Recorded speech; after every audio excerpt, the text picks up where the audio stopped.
From Tally to Cali. It's time to wake up. Wake up!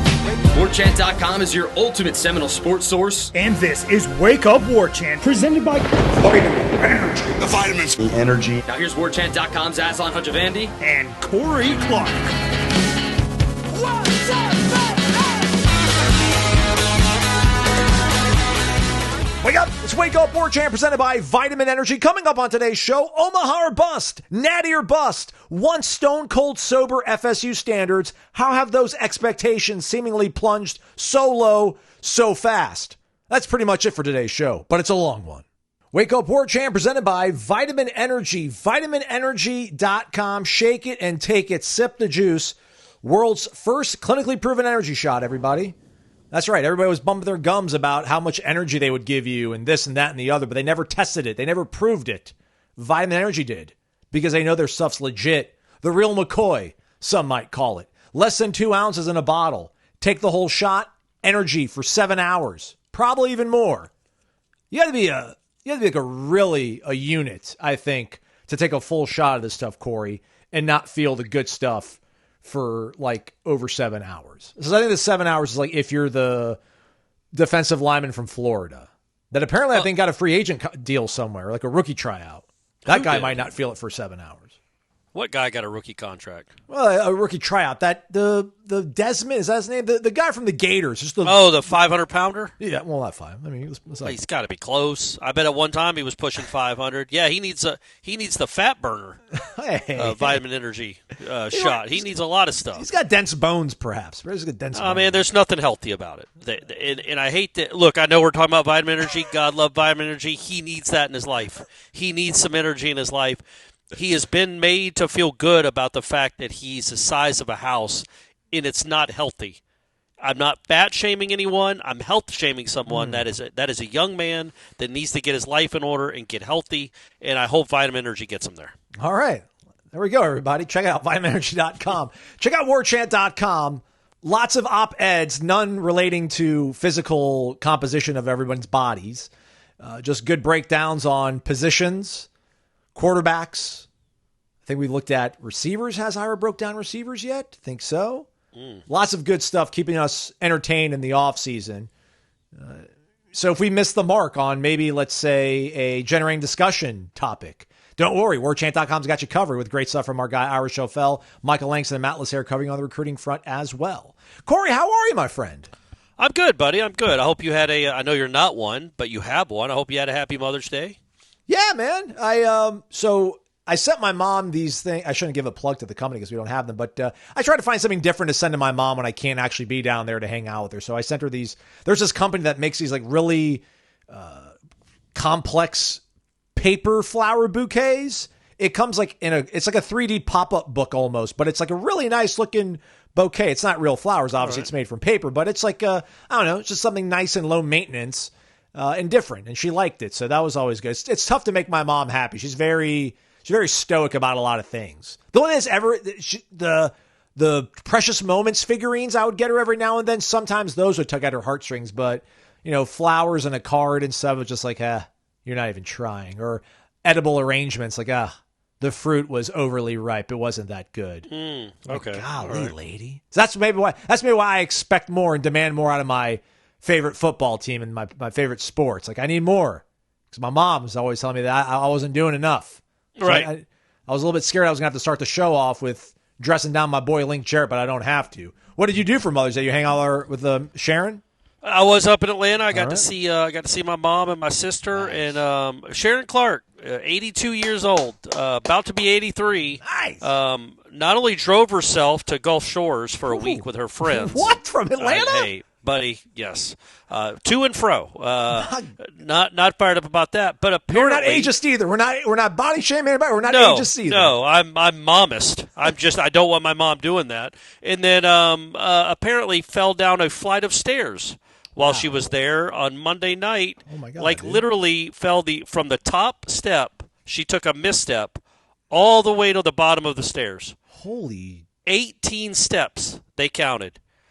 She's bruised, but other than that, nothing wrong with her. She's like Bruce Willis.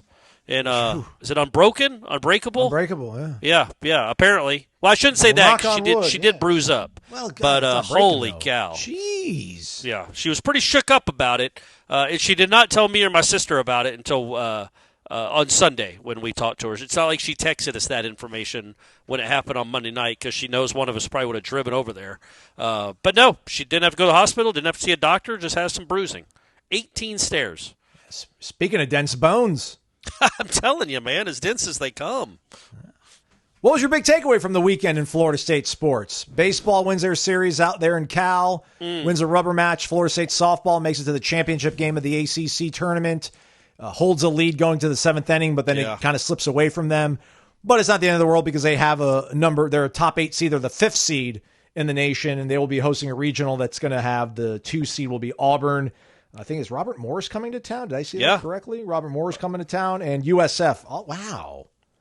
It's just a bad break, Florida State softball, like in terms of what the NCAA does to them.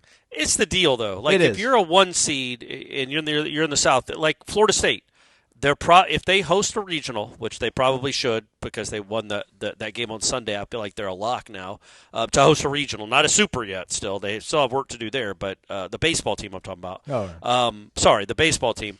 But they're probably going to get an SEC team. It's just the way of the world, man. They're going to get a good SEC team as the 2 because they got to go somewhere, and there's 14 of them. Who did we get last year? Did we have one last year? Actually, they didn't. I think UCF might have been the 2. Or maybe there was an SEC team, but UCF beat them. I don't remember how that worked. I'm going to look it up. But I can tell you this. They played Auburn last year. Florida State softball did. It feels like it's always Auburn and USF in Tallahassee. Almost always. But that's, or at least an SEC school in USF, seemingly every year. But that's, hey, at least they're not matched up with Oklahoma, buddy. If they get through, if Lonnie's team gets through this weekend, then they would likely play the Texas Tech, who has the transfer from Stanford. Oh, Kennedy. Yeah, that might be the best pitcher in the country. So that's not great. But at least you'd be at home, and at least it's not Oklahoma. So. But, yeah, I thought that was a fair seeding. I thought that was a fair seeding for what they accomplished this year. They're top 8 national seed. If they win this weekend, they get to host the Super Regional at Joanne Graff, which is what they've been working for all season long to make happen. How big of a bummer, scale of 1 to, oh, my God, was losing Kennedy Harp for the season? Yeah, it's not great. It's not, oh, my God, because she, in all sincerity, she had been playing that great anyway.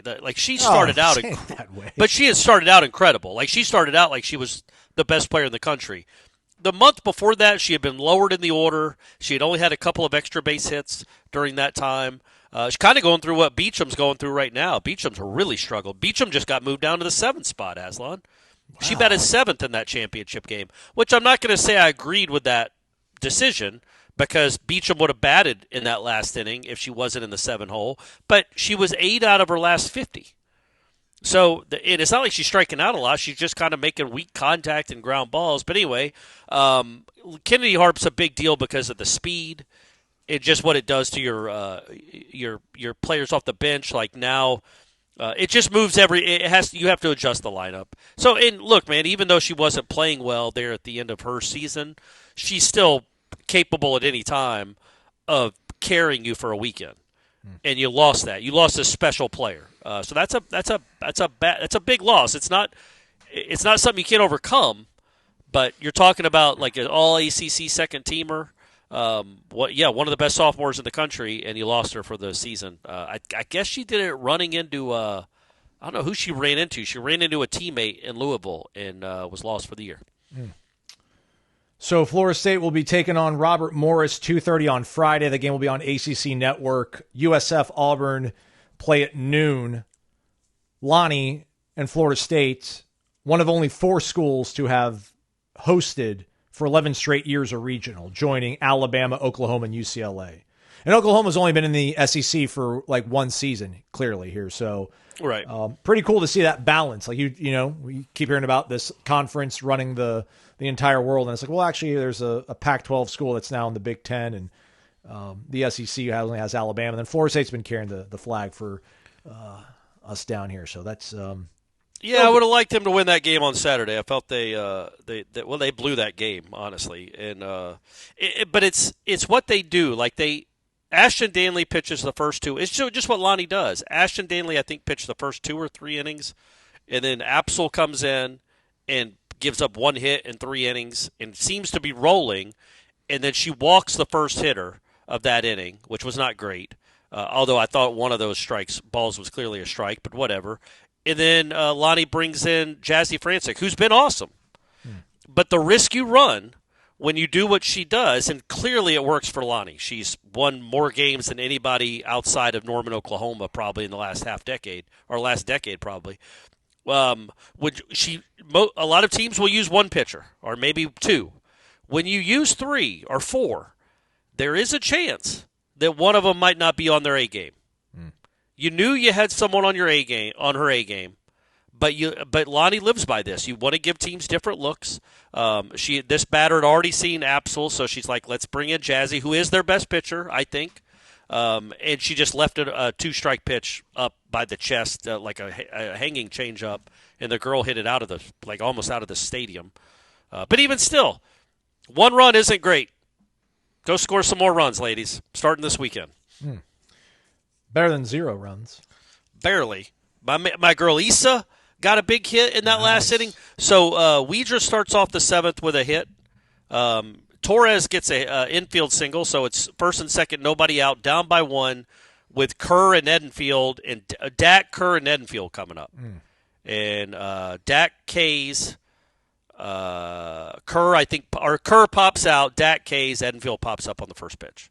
I like Dak. She's had a really good season. She's hit a bunch of home runs.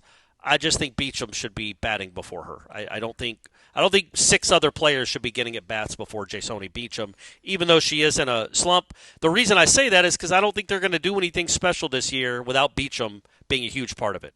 So get her going. But she got a hit in that game, her last at bat. And then it was funny. I know we've talked way too much about softball, but after she got the hit, she turned around and hugged the first base coach. That's how bad she's been going. It was just a single to left. It wasn't like a ball off the wall.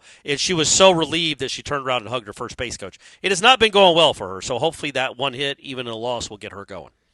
Yeah, I don't know. Will they move up like maybe 1 line if they win that game? I mean, Arkansas maybe seed, they go to maybe they stay Arizona. at a 4. Yeah, Or they stay. I think they were the 3 RPI going into that game.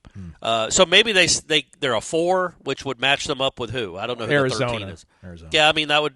Yeah, I mean it's all hard, man. Yeah. It's hard to beat any of these teams. I mean, Texas Tech. It does suck that Texas Tech has a really good pitcher that's pitched in a lot of big moments. But you got to beat somebody good to get there. All right, man, buckle up.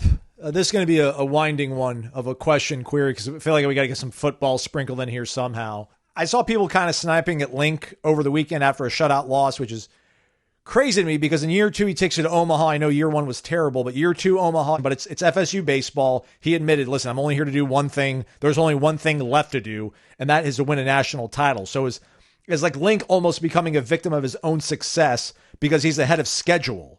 But I get it. It's Florida State. Like you should have been ready and in Omaha year 1 in maybe some people's eyes. But like, is he almost a victim of his own success because he's ahead of schedule? And is there a parallel to Norvell, do you think, Corey? Because, maybe to do this right, to do this sustainably, it was going to take Mike 5 years. Was he too ahead of schedule? Are we almost penalizing Mike for making his turnaround happen way too soon? Because maybe after what Jimbo left and what Willie was doing, this was more than a 3-year rebuild to get to respectability, which is what the 2022 team's season was. Where is Link, you think, on the journey of being judged too harshly by the fan base? Link or Norvell? I guess both. Tied together. Well, I'll say this. I definitely don't think Norvell is being judged too harshly. That was wasn't that year 5? It was. And he had the worst season of program history. It was an embarrassment, essentially from start to finish. You don't get a pass for that.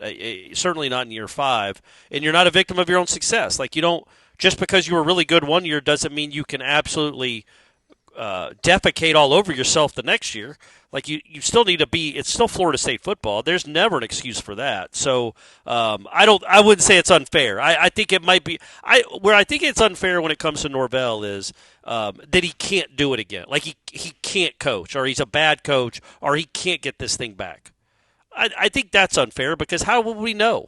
Well, no one's None done of us, it. I mean, that's the but problem, that's what no I'm one's saying. ever done Like it. none of us would have thought after that Jacksonville State game, or really honestly, those next two games too. Like Jacksonville State was kind of a fluke. They got blown out for large portions of the next two games too in 2021. Nobody was sitting there thinking, "Oh, this guy in 2 years will have an undefeated team." So nobody would have thought that. So I think it's unfair to say because he has a disaster of a year that he can't turn it around. But I definitely don't think that it's. I don't think it's unfair to think that to hold him to a standard higher than 2024. Like his standard should always be 22. Like 3 losses maximum should be what you're looking for at Florida State in this conference. Like when Florida State moves on to greener pastures, well, the greener pastures are filled with a lot better teams.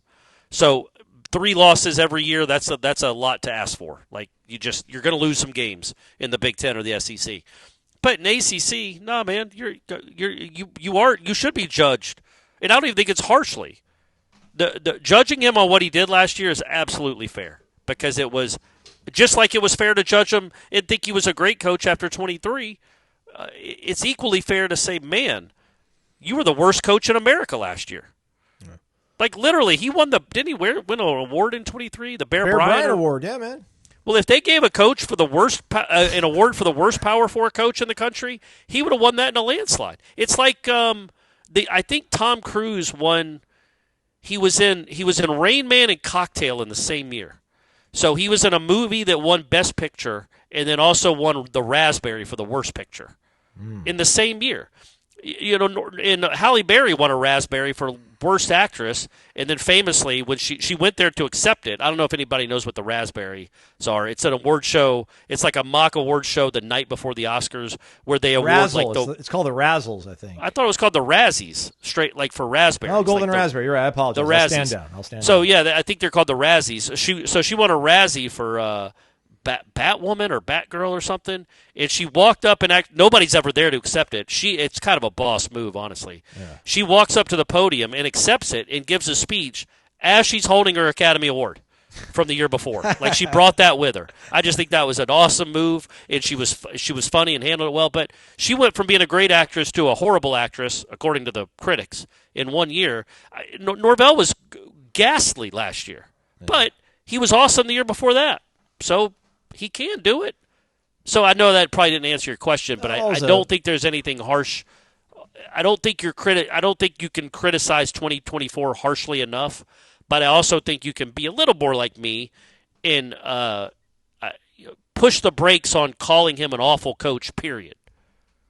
He was an awful coach last year. That doesn't mean he's an awful coach, just period, because then that negates everything he accomplished in 22 and 23. Yes, I think he's – and listen, I'm sure there's like 4 comments right now, like Aslan's an idiot. What are you doing? I'm forcing the football, everybody. Welcome to the program. Dang right. But I think it's fair to say. We haven't even talked about the Miss Maine pageant. We haven't. Anyway, go ahead. Sorry. But I think it's safe. Like I would say Mike Norvell's an above average coach. Sure. I don't think he's an elite coach because, again, what happened last year doesn't happen if you're an elite coach. I think maybe the question I should have really kind of framed it more about is standards because I don't remember feeling too great about 2015 and 2016, but not feeling down about it either. You still felt like the future and you're on a pretty good trajectory at Florida State football, right? Yep. But it's been so bad. I mean, we've had such lows and only like that, 2 highs in 2022 and 23 sprinkled in there. But, 18 was a nightmare, 19 was a nightmare, 20 was a nightmare, 21 was a nightmare, and then 24 was a nightmare. In hindsight, 18 and 19. Not as bad, maybe. Not too bad, not too shabby there, Willie. Yeah. 19, they got to a bowl at least. Yeah, to be at a place now where we're thinking about, and we see people, I'm seeing people in the thread saying, like, listen, man, if he goes 8-4, that's awesome. Like, that's not awesome, but like, all right, I feel so much better about who he is and what he can be. And would there ever been a moment going into 2017 or even going into 2015 when you lost all that talent? They're like, yeah, if Jimbo takes a big step back and hits his head and goes 8 wins, would that have been cool? And I feel like Florida State baseball almost has reached that kind of window after Meat wasn't able to even get past the regional round. And the first year of Link was so bad that everybody went into last year kind of with like, whatever, we'll see. Just be better than you were last year because last year was so terrible. He ends up knocking it out of the park. But then we also kind of brace ourselves for this maybe being a rebuilding year because you lost so much talent. Meanwhile, they might be number one by the time people are listening to this, which is crazy. Because Texas lost again, right? I think so. 2 out of 3? Yeah. I assume LSU will leapfrog to 1. I mean, it doesn't matter. But, yeah, theoretically, Florida State is number 2 in the country. They won their series. Texas lost their series at home to Florida, 2 out of 3. So the way college baseball has usually worked is, yes, Florida State could very well be the number 1 team in the country when the rankings come out. How did we get here, though, Corey? Like, how did the standard go from this is Florida State, you're in this conference, which I guess is the bad part now that you don't have this money to have a $50 million roster, which everybody thinks every other team in the country has and Florida State doesn't, which I don't think is accurate. But, like, how did it get to a point where we've become almost comfortable, happy if we know we're going to win 8 or 9 games, where that would have been no one would even, I wouldn't have signed up for 9 wins in 2007 in the preseason. Because here's the thing, I don't know what 8 wins guarantees you for 2026 and moving forward. You're not going to recruit awesome off 8 wins. 8 wins doesn't mean that Mike Norvell's an elite coach. I guess 8 wins means he's not the worst coach. He's not a horrible coach. Congrats. You're Florida State. You have a $10 million coach. He's not horrible. You won 8 games. Congrats. I just don't understand how that is deemed as improvement for 2025 means great things are on the horizon for 2026. Doesn't work that way. Doesn't work that way, right? Everyone says there's huge fluctuations. Michigan wins the national title, goes undefeated, loses 5 games the next year. So that's the way it works. Well, then why is the standard not being get off the mat, win 10-plus games, get to the playoff, or bust? I think, honestly, some of it is you're looking at it through the lens of when you go 2-10, any bowl is a better seat. You know, when you live that nightmare of last year, anything better than that. When you have more good Saturdays than bad Saturdays, you feel like that's a step in the right direction. So, yeah, man, it's natural that the standard gets lowered after 2-10. But you mentioned the Indianas, the Arizona States, the teams that have shown that you can go from worst to first practically. Like, why is that demand not being made? Oh, no, I'm not. I was just trying to explain. I'm not saying it is. I was just trying to explain like why that might be somebody's viewpoint. Is like, man, just give me 8 wins. It's not that they're losers, that these fans are losers that don't know what it's like to be a winner. It's like, man, just get back to respectability. It doesn't mean you have to stop there. Like that doesn't have to be the ceiling even for next season. But at the baseline, people want respectability because it was so unbelievable last year that you're just looking for respectability and above. Like that could be the baseline is just respectability. It doesn't mean that you'll accept it. It doesn't mean you're going to be ecstatic about it or puffing your chest out about 8-4, but it means that you feel so much better than you did last year. I just think that when you go through what we all went through collectively last year,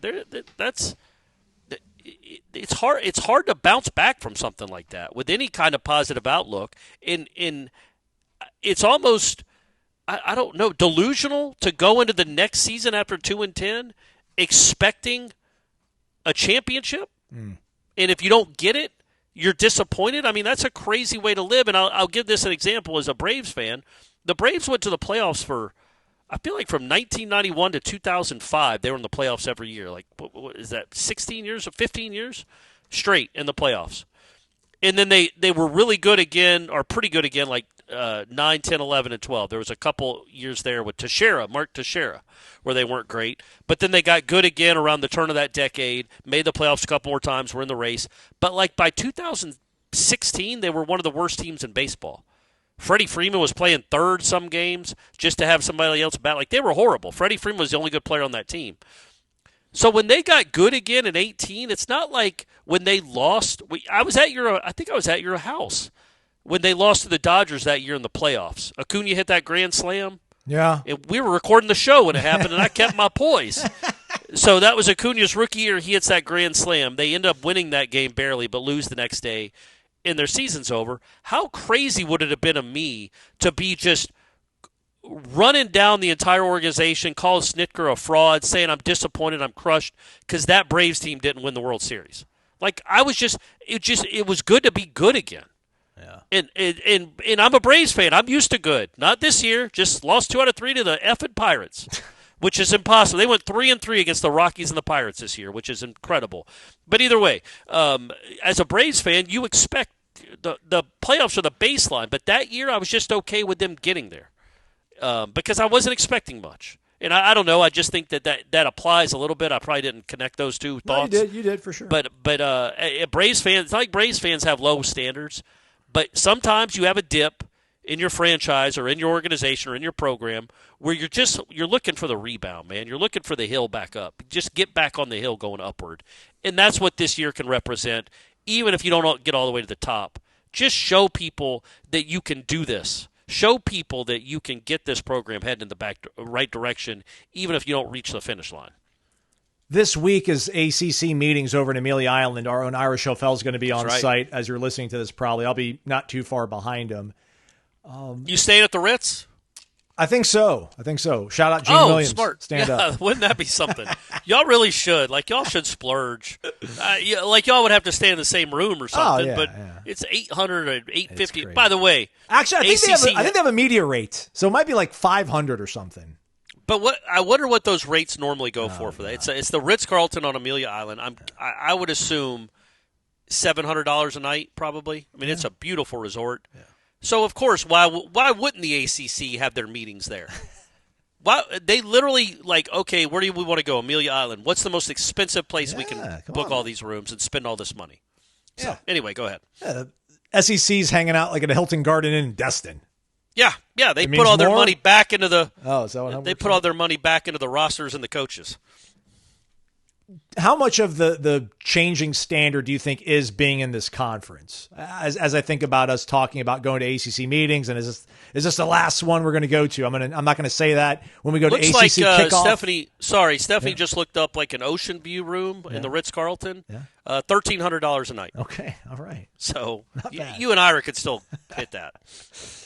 Need some pillars. The air horn firing off here. That's right. But it just seems like there's a level now of what's the right way to put it? I guess there's a kind of a cynical look at the fact that being in this conference, Florida State cannot compete. They don't have the resources necessary to compete because Texas is going to have a $40-50 million roster, and Florida State can't compete with that. So what do you expect from this coach?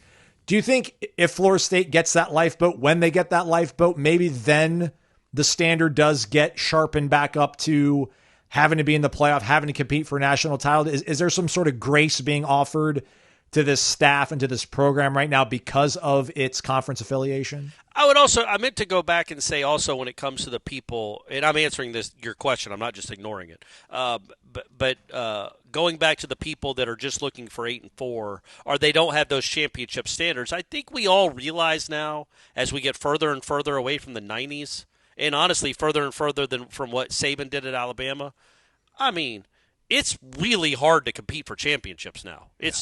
Those days are over. You're not going to be a perennial national champion, runner-up, or champion every year. That stuff just isn't happening. Florida State dominated the sport for a decade and a half and won 2.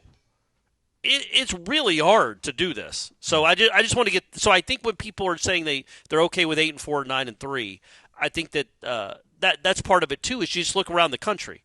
Really good teams will lose 3 times. I mean, that's part of life of the sport now. I mean, look at the quote blue bloods that we keep talking about that are automatics, like Georgia, Texas, Ohio State, Oregon. Yeah. What were those teams from 1987 till 2017?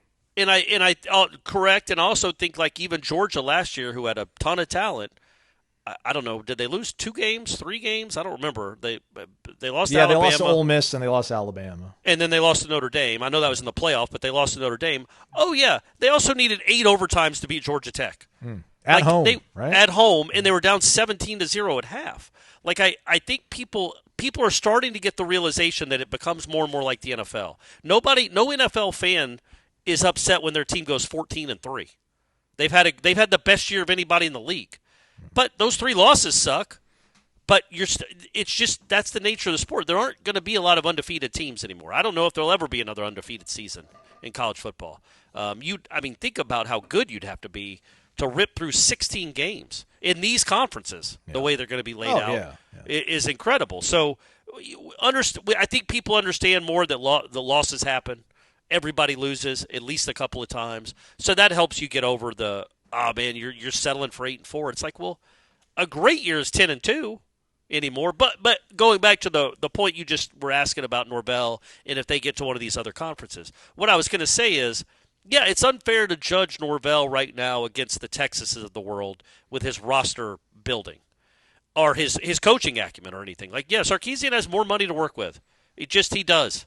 It's like being mad that the Rays can never beat the Yankees, although they do quite often. That's right. Rays up. But when we look at World Series titles historically, the Rays aren't all that close. But what I would say to that is, yeah, okay, I'm not judging him right now. Honestly, going into 2025, I am not judging him by the Ohio States, Alabamas. I know he plays them. Texas, Georgia of the world. I'm judging him by the Louisville, in the Miami, in the Clemson, in the Boston College, in the effing Pitt, in Virginia Tech, in Wake. That's who I'm judging him against. Teams in his own conference. Be better than them. And we know Florida State is spending more money than those schools are. Well, not Miami, but not Miami, maybe not Clemson, but all those other ones you are. Every other team on the schedule you are by a pretty substantial margin. So take care of that stuff first, and then let's worry about catching up with the Ohio States and Texas of the world. But first, take care of your own neighborhood, man. And Clemson is probably spending more money than Florida State, but they're not going to have twice the payroll. I don't even know if I don't think Miami's going to have twice the payroll. So you can compete with these teams. So that just saying we don't get as much money to build a roster isn't an excuse when you're losing games to teams in the ACC that do not have as much money and resources as you do. Man, I'm looking at Kirby's Wikipedia page. That's nice. Yeah. So first year went 8-5. He's been 13-2, 11-3, 12-2, 8-2, 14-1, 15-0, 13-1, 11-3. Yeah. I'd like that. Doesn't have a quarterback this year, though. I don't know. I don't know what that's going to look like. What's with the disrespect for Gunnar Stockton? How about the fact that the two national championships he won were because of a 5'10" walk-on quarterback? I mean, Bennett's not the reason they won them, but he won them with a 5'10" walk-on quarterback and a bunch of first-round talent on defense. But still, that's crazy. They haven't crushed it at quarterback. No. How much different is he than Mike Norvell, right? Like Mike Norvell recruited over Jordan Travis, and Kirby Smart told right. Gunnar Stockton, get out of here. Then he's like, actually, please come back. We need you. And then ends up rolling with him. And I mean, they brought the kid in from Wake Forest, Jamie Newman. He never even saw the field. And that's right. I forgot about him. 2 national titles later. So it's all about. I guess it's not all about quarterbacks, or maybe it is all about quarterbacks, and he was just a really good one. Well, no, Georgia proved that it's not, because I don't think. I mean, Stetson Bennett had some what for to him. He was a good college quarterback, but they won because of other things. Ohio State. Yeah, I don't know if Will Howard is he going to go? Will Howard's not great. Yeah, but when you have overwhelming talent, you can have a. This is the third time I've taken a shot. I'm not going to even say it. I was going to mention an old Florida State quarterback. I'm not going to.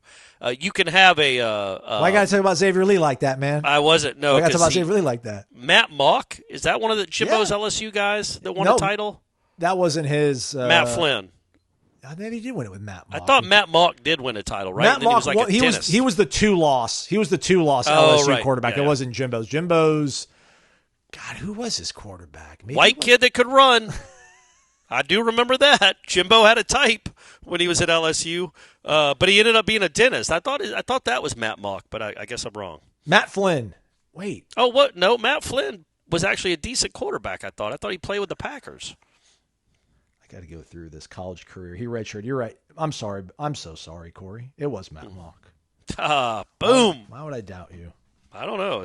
There was a Matt Mock that played for Missouri a few years ago. So I remember we would talk about on the show like the original Matt Mock. Oh, okay. But that was Jimbo's quarterback, 2003 LSU. 28 touchdowns, 14 picks. 14 picks. How about that? Didn't matter. Nope. Didn't matter. Only ran for 97 yards. So yeah, I think that Norvell was judged quite fairly on 2024. I think honestly, looking back on how I handled that season. I don't know that I ever lost my poise like I probably should have. Like it was almost like you want to. It's not like I wanted to rationalize it. You just kind of want to have explanations for things and be like, oh, this happened. The quarterback can't run.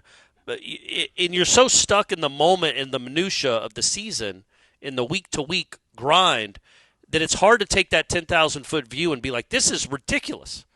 This is insanity. What are we watching? But now that I'm removed from it, it was insanity. It was preposterous. It was preposterous what happened last year. So it's fair to judge him on that. But also, again, as you said, you can't be a horrible coach and win 19 straight games. Right. I don't think that's possible. Not in today's game. It's just not possible. And, yeah, he had talent, but he didn't have exceptional talent. He didn't have 2013 talent. And they went out and won 19 straight games and beat some SEC teams. Yeah.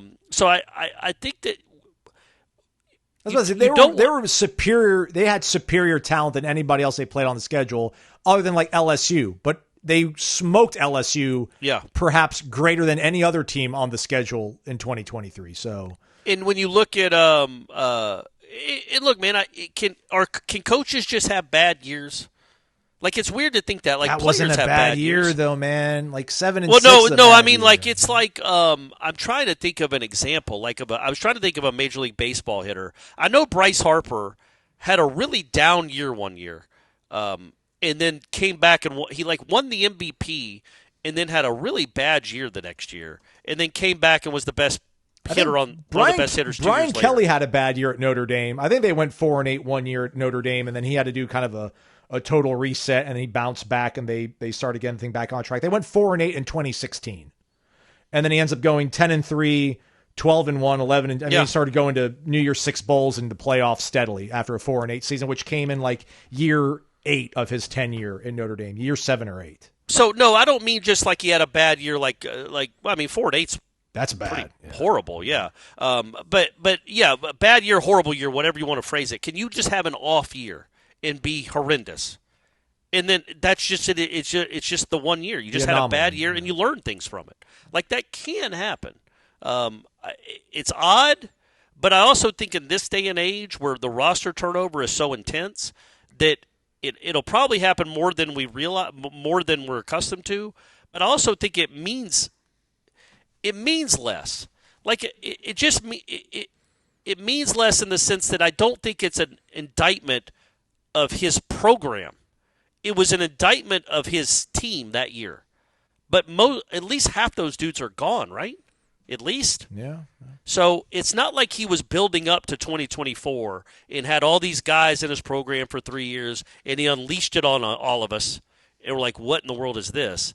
It was a 8-month rebuild job, and he was horrible at it. But that doesn't mean he can't get it right again. But it would be nice also if he had a depth chart with his own guys that could end up being pretty good.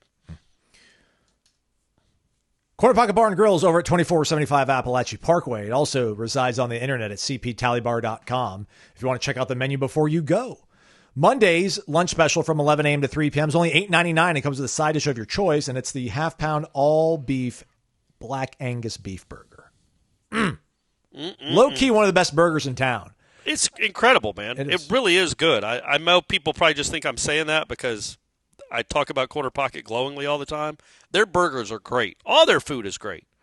Their burgers are exceptional. Exceptional. I don't eat them enough, but they're really good. Also, real quick, Aslan, another thing that's been part of my rotation lately is their grouper tacos. Ooh. Really good. Fresh is it real grouper? Is it real grouper? Yeah. It's real grouper. You kidding me? Nope. Nice. No expenses spared at Corner Pocket. It's, again, all of it's so much better than you're going to think. It's really good food. It is. That's why you should go and check it out, everybody. It's 2475 Appalachia Parkway. Put that in the GPS, and a good time will ensue. Corner Pocket Bar and Grill. We're back. It's Wake Up Warchant presented by Vitamin Energy, vitaminenergy.com. I'm looking at Bob Stoops' Wikipedia page, Corey. Okay. It's nice. I like that one. Yeah. The lowest of the low he got was 8-4. 7-5 year one. Yeah. But then he had 4 seasons where he, lost 3 games. Yeah, that's what I was hoping like Mike was going to be. Like just 4, like he had these 3-4 year stretches, Stoops, where he was on fire and then he would take a step back. And then 3 years on fire, then take a step back.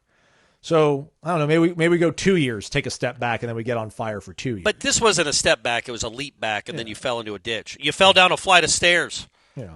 Like the Clark matriarch. Too soon. Well, I want to ask you this, though, seriously, and then we can get to baseball. You can obviously add whatever you want to this discussion, too. But culture, right? That was the big thing everybody was talking about. Poor culture. Before he arrived here, he had to change it. He did so, bringing in guys like Verse, Jermaine Johnson, et cetera, et cetera.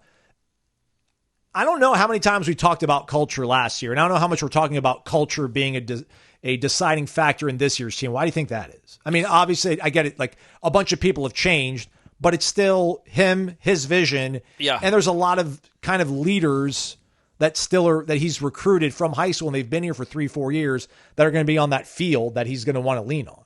Look, man, I don't know. I because it's not like he changed who he was. He got worse players, but Ira brings this up all the time. That wasn't a 2-10 roster. I mean, it wasn't a 10-2 roster either. But they played worse than they were, and they just spiraled once things went downhill. And that's something that he plays the biggest hand in, man. And I don't know what happened there. I don't know why they weren't tough. Mentally or physically, it seems like, but certainly mentally. It's hard for me as a 160-pound man to call these Division I football players not tough physically, but certainly mentally, when things went bad, they spiraled into chaos. They just didn't have any what for or any bounce back or any fight back.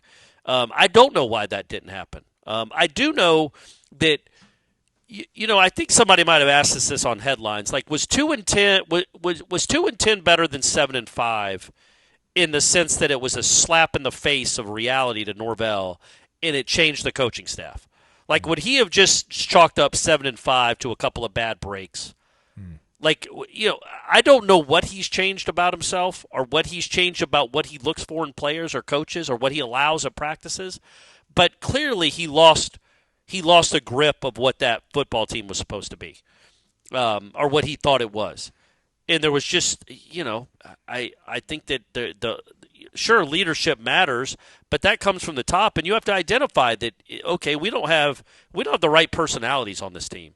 Let's go get at least a couple of dudes that have the right personality. Wherever he faltered last year, hopefully he faltered so horribly that it made him learn from it. Like, it made him really learn that what he's looking for now. He'll never come out and say, I screwed this up, I screwed that up, this guy couldn't play, this guy was a baby, this guy wouldn't try hard unless we were winning. He's never going to come out and publicly say that, but there are some things he learned about the kids he needs to bring into his program, and also what he needs to do himself, and how he has to coach his coaches.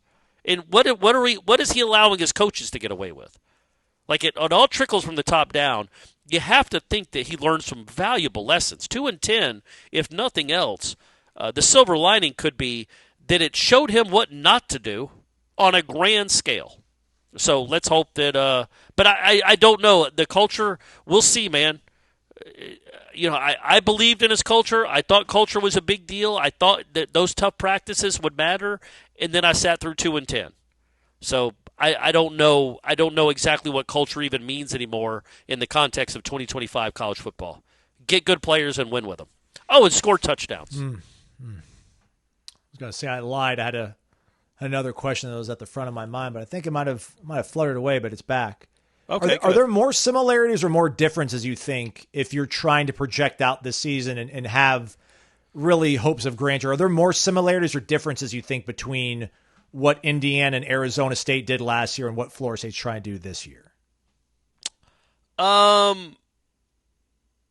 man, I because think that was both. That's new culture and it's new players. Yeah. And I know, I guess you could say Gus and Tony White are culture changers too, right? I mean, they could change it, but I don't know how much. I'm genuinely interested in what I just think you're talking about. Two never-weres in a team that's done a lot in the last 40 years, a program that's done a lot in 40 years versus two teams that have done very, very little. So it's hard to compare.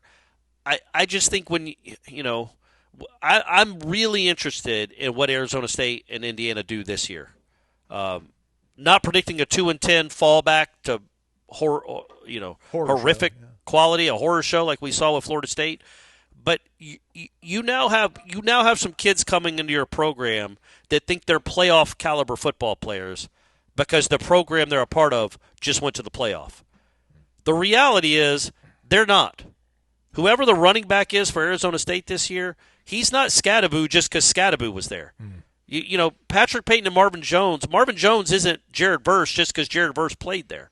You're not a great player just because you're at Arizona State now. Yeah. Like those guys played with a hunger, and they had that crazy kid at running back and a really good quarterback. That you have to see if this new group. They're not joining a team that just went 3-9. They're joining a team that just went to the playoff. It took Texas to the final minute. Overtime? Didn't they come close to winning that game? They did, yeah. It was some really say close, maybe right? A missed PI call. That's maybe. right. Yeah. Came targeting, right? The kid it was the most targeting of all targeting calls that they waived. They almost lost to Arizona. I mean, they almost beat Texas. So you're getting a different kind of kid. You should be getting a higher caliber kid, you would think, but maybe a kid that already thinks he's arrived when he's done very little. And that was the mistake, I think, of many. That was one of the mistakes that Norvell made after 2023, was bringing these kids in from bigger programs that thought they were bad at, and they weren't. And they hadn't done anything. And they acted like they had done something. But I could be wrong. That's just me. That could be me misreading it. Maybe they just weren't good enough. But again, I think there was an entitlement maybe with some of those players that wasn't well earned. And so we'll see if Indiana and Arizona State suffer that. But, yeah, I would say with Florida State, I don't know, man. I just think when you're at Florida State, it's hard to pretend to be the underdog. Like, it's cool, but this is the next evolution I would love Mike Norvell to embrace is Florida State fans aren't about that underdog life. Like, they don't want to have to be an underdog to go 13-0. You're Florida State. Like, you're supposed to be recruiting the best players in the country. It's not supposed to be a surprise when you beat LSU. It's not supposed to be a surprise when you win the ACC. And, I don't know if Norvell has quite gotten – well, I know he hasn't. But it's like there's still a bit of an underdog mentality, I think, with him, where he kind of shines in that role. And when he was the overdog last year, coming off 13-0, he failed miserably. And now they're the underdog again, which is his briar patch. But enough of that. Like, okay, great. Be an underdog this year. Win your 9 games. That would be wonderful. Win them all, Mike. But next year, after a successful season, don't drop the ball again. Or if you don't have a successful season, we won't have this conversation anyway. By the way, 2 hours later, it was Alabama that was in the regional last year in Tallahassee, and they went 0-2 and promptly left town. So there was an SEC team. There was. Yeah. Meanwhile, was that the year that their coach? Well, didn't their coach get busted year. for the gambling last year, and then their team made the – yeah, okay. Yeah, that was the Jason Johnson guy who I think is a Tallahassee native. Did he go to Florida State? I think went to Florida State too, probably. Oh, maybe well, TCC. He does not have smart friends that place bets for him. Man, I can't believe Max Williams was there, just doing nothing. And Jaxson West. Yeah. Well, we'll get to Jackson here in a second. Oh, great. Okay. Out there in Berkeley, California, Florida State teetered and flirted with possibly losing a series of California. Got a lot of people upset Saturday, Corey, at that 5-0 shutout loss, but Jamie Arnold carried the night on Friday, 8-2 victory. I think he had 9 punch-outs. Everybody was involved. Jaxson West actually had a solo home run on Friday night. First one of the year. There we go. Florida State then absolutely fell flat. Was like 12 strikeouts? 13 strikeouts. Joey Vellini pitched okay, but some of the stuff got away from him later in the later innings, and they lost that game 5-0. They bounced back on Sunday. They win 5-1 to win the series. That would have been disastrous for the RPI. I don't know. Somebody was like, if they were to lose that, they wouldn't have been a national seed. It's like I don't know. I mean, if they bounce back and do well this week. Well, yeah, it still comes down to this series coming up. Yeah. So the first part of the show just kind of made me think about. There's a lot of people that are criticizing Jaxson West, his performances. Why is he still in the lineup? People questioning Link, and I'm like, man, do you remember what this program was 3 years ago? You're going to the Ole Miss regional, and you're kicking the ball all across the diamond, losing games when you've got like a multi-run lead in the closing innings. You're going to Auburn and getting absolutely humiliated. I mean, if they would have had a run, I know they don't have a run rule during the postseason, but I mean, they lost 17? They lost in an embarrassing fashion in the Auburn Regional. And I know year one of the Link Jarrett experience was not great, but last year was really awesome. And you can say, well, that was because he had this crazy, maybe once-in-a-lifetime offensive lineup. But, man, listen, every weekend, I think this might be only one of like 3 weekends they have not scored 10 runs. It's just crazy to see sort of the pushback, the criticisms of this coaching staff when they're – what are they right now? They're 36-11, and they're maybe going to be the number one team in the country. That's kind of my top-line takeaway, other than how the pitching looked out of the bullpen, which I thought was quite well. It's just curious right now that I guess maybe people are expecting not Omaha or bust, but national championship or bust, because that's what Florida State's been chasing forever, and what else is there to do, you know? Yeah, I just think when you get shut out by the worst team in the conference, and don't really ever threaten except for one inning, and loaded the bases in the fourth, and that was a wrap. Saturday, I think they had 2 runners on in like the 6th maybe, and that was it for the whole game. And it wasn't like Cal has a great pitcher. I mean, those 2 guys had ERA. One had an ERA over 6. The other guy had an ERA at 5.5. But I mean, that's, again, I hate to say it, but it's baseball, man. You can't win them all. Nobody's going to go undefeated. And they didn't look good. The offense didn't really look good for most of the weekend. But that happens too. And you still, when you win 2 out of 3, you're doing things okay. And look, man, you would rather be in the position where you have people that care about your program that passionately than the other way around. But I just think that with baseball, it's such a long season that people are going to find things to nitpick about. And it was something I was stressing a couple of weeks ago, even when they were whatever they were. I can't remember what their record was at the time, maybe 28-7. I'm like, look, I know their bullpen looks like a disaster right now. They're 28-7. And now they're 36-11. Like they're playing well. They're winning series. They've won 2 series in a row and like 4 out of the last 5. That's good enough at this day and age in college baseball to apparently get you close to the number 1 ranking in the country. So it's hard to complain. But yeah, there are holes. And what I was thinking about it, Aslan. Almost everybody that watches Florida State baseball that's a big enough fan to comment on a message board about it is probably a Major League Baseball fan too. And so we take our Major League Baseball fandom and our concerns about a team and kind of you pivot and put those on a college baseball team, not thinking like, man, these guys are 20 years old. This is not close to the same sport. Like there have been plays where I'm like, what in the world are they doing?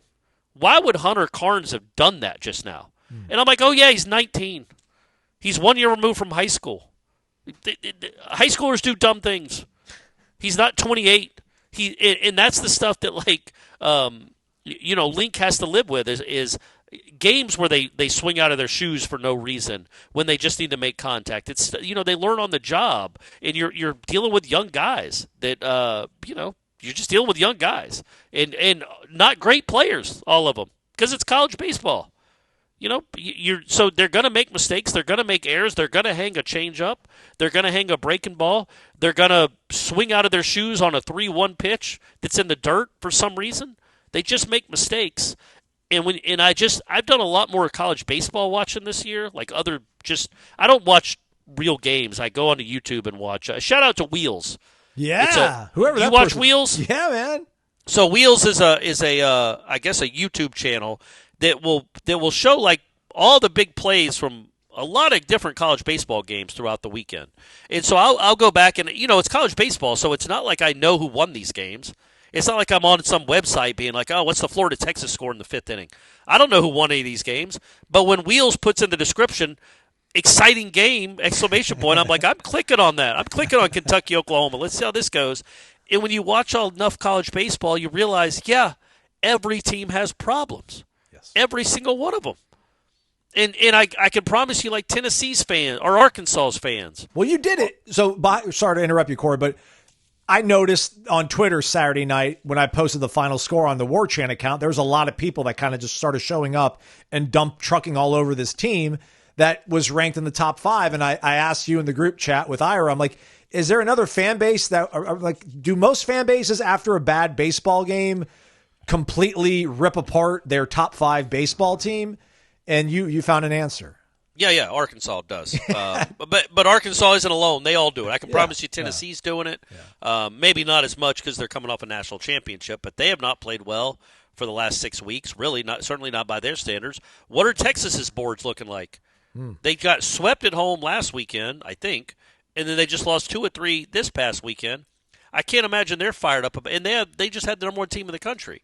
They're just, it's college baseball. It's hard to look great every weekend. It's hard to have all your hitters going at the same time. You get a couple of good starts out of your starting pitchers, but one in the middle falters a little bit by his standards. It's just that's the nature of the sport. That's why it's dumb to have one-offs in baseball. It always should be a series because you have to give room for the unexpected because it's baseball and the unexpected always happens. And again, the Colorado Rockies beat the Braves this year. The Colorado Rockies might be the worst Major League Baseball team of my lifetime. Fired their manager. Yeah, they did. They did. But they might be, and the White Sox were last year. The Colorado Rockies might be the single worst baseball team, the 2025 version, I've ever seen. Well, they beat the Braves, won a game, and almost beat them another game. And the Braves are going to win the World Series this year. So, I mean, that's the nature of this goofy sport. But talking about the series itself, man, 10 innings of bullpen action. 0 runs, right? Yep. 0 earned runs. Yep. And it wasn't many guys. It was Joe Charles on Friday, Charles and Kinnear on Friday. Oh, Kinnear. Yeah, Kinnear. Yeah, that's right. Joe Charles and Kinnear on Friday. John Abraham kind of came in and slopped all by himself on Saturday. Yeah. And then it was Joe Charles and Prescott and Joe Charles. Prescott. On Sunday. So you threw 4 guys, all right-handed, but you threw 4 guys. But that's and the last place team in the ACC, but still, But when you look at Cal's record, yeah, they're whatever they are. They're 7-21, or I don't know, 7-20 in the ACC. Of those 20 losses, it's not like they're getting run ruled every game. Yeah. I mean, they're not a horrible program. They're not good this year, but they've beaten teams and almost beaten a lot of teams. They've had a bunch of one-run losses, so it's not like you thought you were going to go in there and just steamroll them. That's not how baseball works anyway. But, in fact, I don't know if A&M lost on Sunday, but Texas A&M, just to remind everyone, was number 1 in the country to start the season. Considered one of the most stacked college baseball teams in a long time. They might not make the NCAA tournament. They lost the series to Missouri this weekend.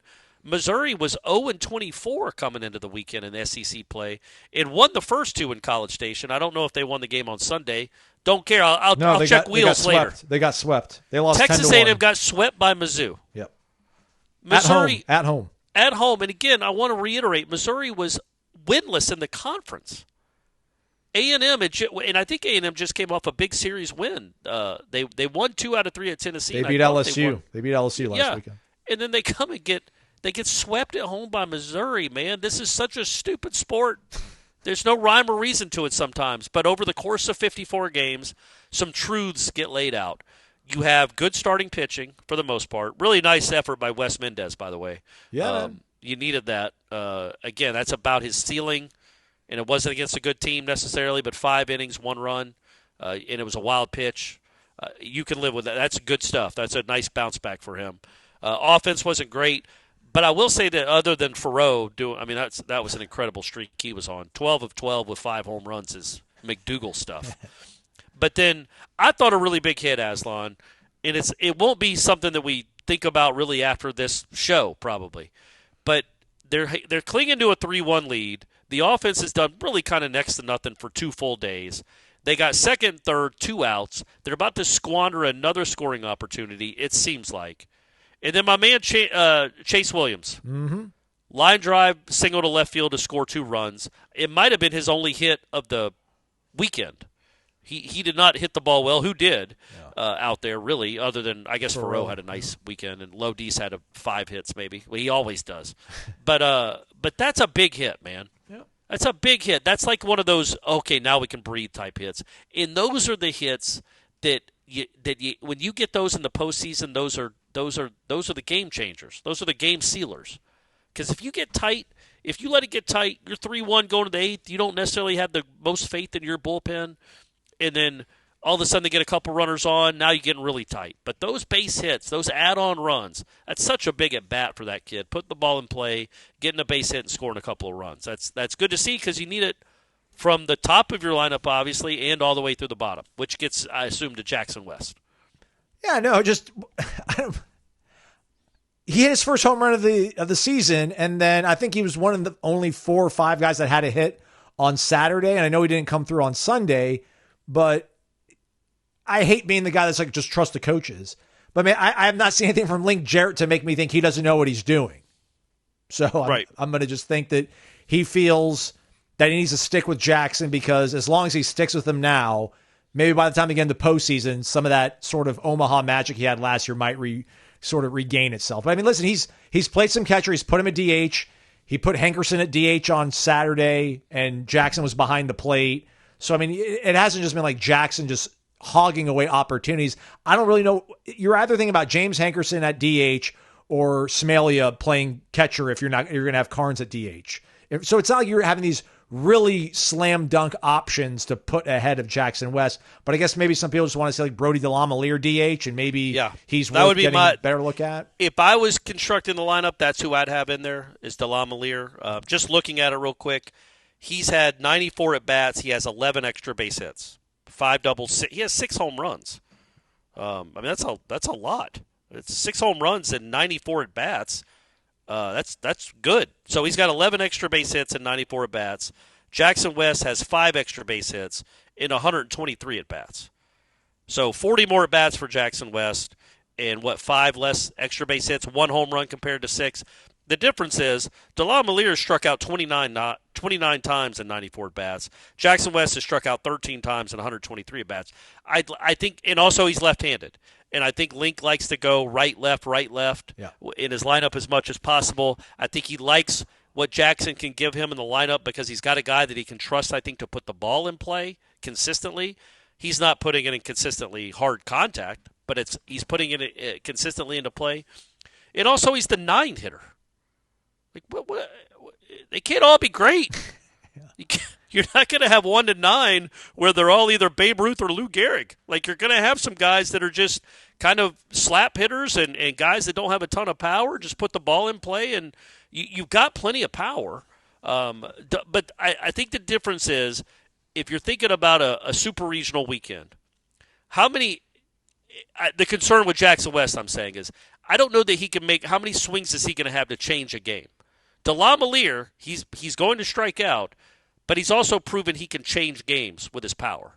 He's got legit power now. He's got as many home runs as Hunter Carnes, and quite a few less at bats. So he's got legit power to all fields, but he strikes out a good bit. So does Miles Bailey.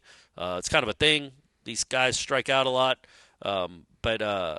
yeah, I that's only Jaxson West. He trusts them. He thinks he's going to get good at bats out of them. And I will say this too. Another thing, that Jaxson West has walked 22 times, so he's walked more than he struck out. Does anybody else have double-digit walks on this team? Yeah, I mean, Gage has 27, Farrow 24, Fisher 22. Yeah, they don't walk a ton.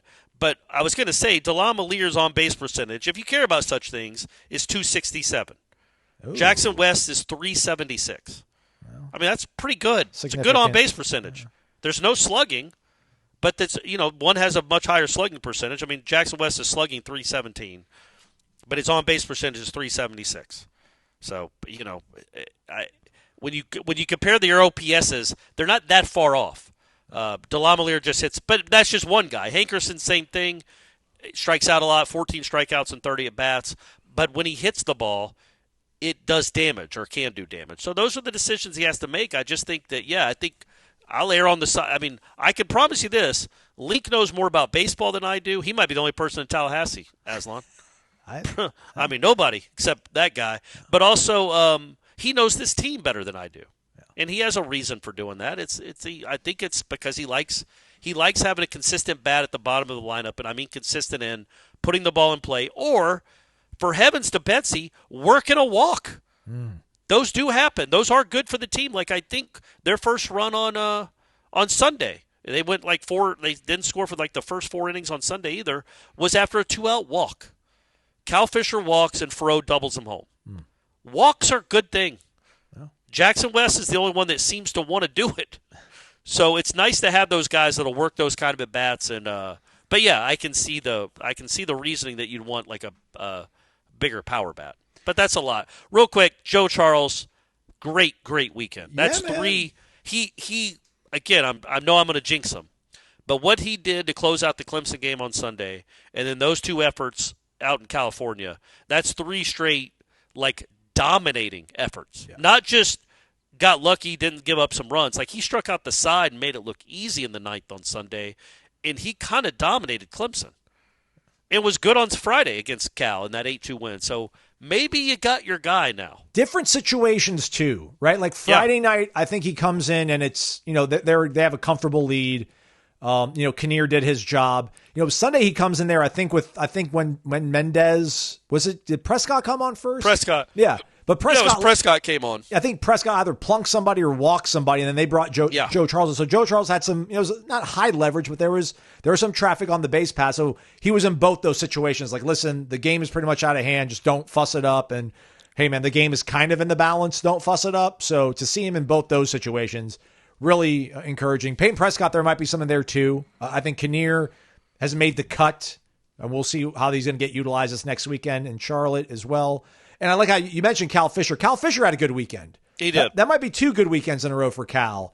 And that's important because he's been batting 5th like consistently the entire season. So if he's going to start peaking now, it's crazy. Like Faro's batting 6th in the lineup, and Faroe is on fire. And he's always been solid. So a lot. Those are the 2 headlines really. I think for me, is to your point, Joe Charles. I think probably your most reliable guy right now, right-handed wise, and it seems like if Cal Fisher might be turning a corner, and that changes how the lineup feels. Well, it also just makes you think more, not that we're already giving up on this year or looking forward to next year, but Cal Fisher is going to be one of your guys in the middle of the lineup next year too, obviously, along with Bailey and Carnes.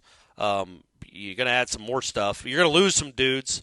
By the way, Lodice's cousin is incredible too. I know I've talked about him before, but Georgia Tech, I think, won 2 out of 3 against Louisville this weekend, and Lodice had another good series for them. It's crazy. Let's see what these guys. And he started at Augusta State, so he starts his career at Augusta State and then goes to Georgia Tech and is going to be all ACC. He might be the second best shortstop in the country behind his cousin. Alex Lodice starts at North Florida and then ends up being what he's at Florida State. It's like it's pretty crazy these transfers and how good they can be now.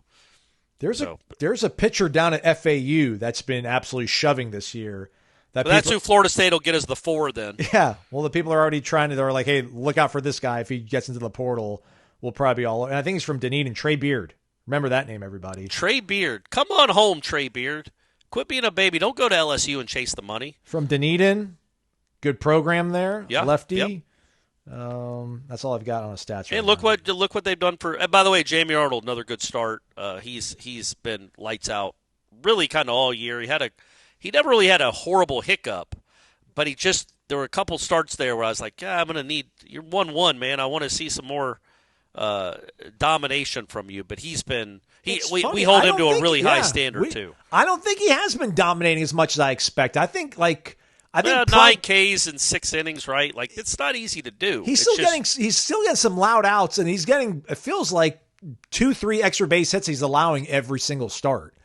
Which I don't know if that's like commonplace or that's actually pretty good, but it's interesting to see him giving up doubles oftentimes and a lot of loud outs to the track. But he's given up 15 doubles and 3 home runs. Okay. So 18 extra base hits in 11 games. That's pretty good.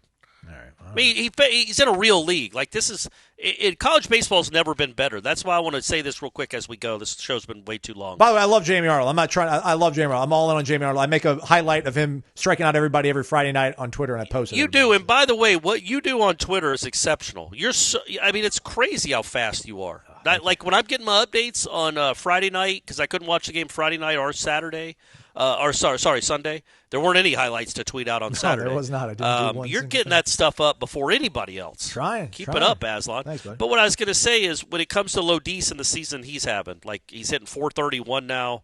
I don't know what his OPS is. I was just at it, but he's putting together an all-time great season, as we've talked about. His OPS is like 1,200. His OBP is 489. He's slugging 780. It's crazy. But college, I just want to keep hammering this point home. College baseball has never been better, ever. And again, people might say, because I'm not saying he's better than Buster Posey, but I'm saying when you compare a season like this in 2025 compared to 2008, or JD was 97? I think so.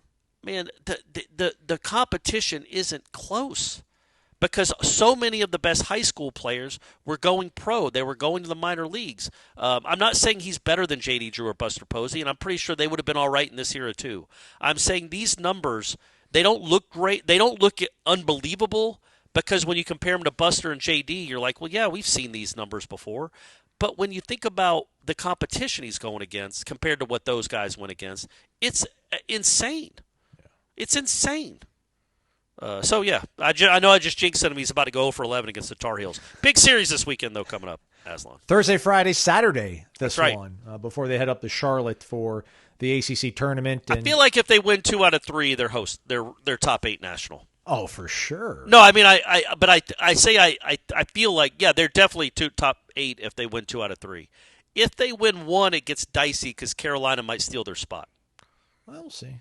So that's why, because they got a high RPI too, and if they go on the road and take 2 out of 3 from a high RPI team, and they're only going to give one ACC team a top 8 national seed to take care of the SEC, it might go to North Carolina. So it's a huge series. It's going to be cool, man. It's going to be like a super regional series. I feel like we hear that every weekend, but hey, that's life in the ACC, man. That's right, baby. That's right. That's not life in the Big Ten, everybody. Well, no, that's true. It's not, man. Shout out to Roxy Bernstein. Like, he was talking a lot about, because it was the Cal baseball folks doing the game, obviously. They were talking about UCLA and USC for a large part of Sunday's telecast and lamenting, not having them around anymore. But anyhow, like you said, too long of a show. All right, we'll do a couple more. Again, Ira Schofield going to be out in Amelia Island all week long, or I should say all week. Are you going to do a show with Ira? You should just do a show with Ira. Why? Why can't I do all Corey Clark? Well, no, I mean, like, y'all, I mean, that's going to be the talk of the day is whatever goes on in Amelia Island. We'll figure something. I'm going to be staying with my lady, and she's like an hour away. Like, she's like in South Duval, and that's like Nassau County. Amelia Island's far away, man. But yeah, we'll get Ira on the show, I'm sure. So Ira, if you're listening to this on your drive, hey, buddy, we're going to talk. There's no way he's still listening. Ira, if you're still listening, repeat to Aslan the number 44. And then we'll know that you actually listened to the whole thing. The number 44. Thank you all for listening to this, to the bitter end. Hopefully it hasn't been too bitter. We'll be back with a couple more shows this week, and we'll have the latest from ACC meetings over there in Amelia Island. Check out warchant.com for everything else in the interim. He's Corey Clark. I'm Aslan Hajavani. Thanks for listening to Wake Up Warchant, presented by Vitamin Energy, vitaminenergy.com.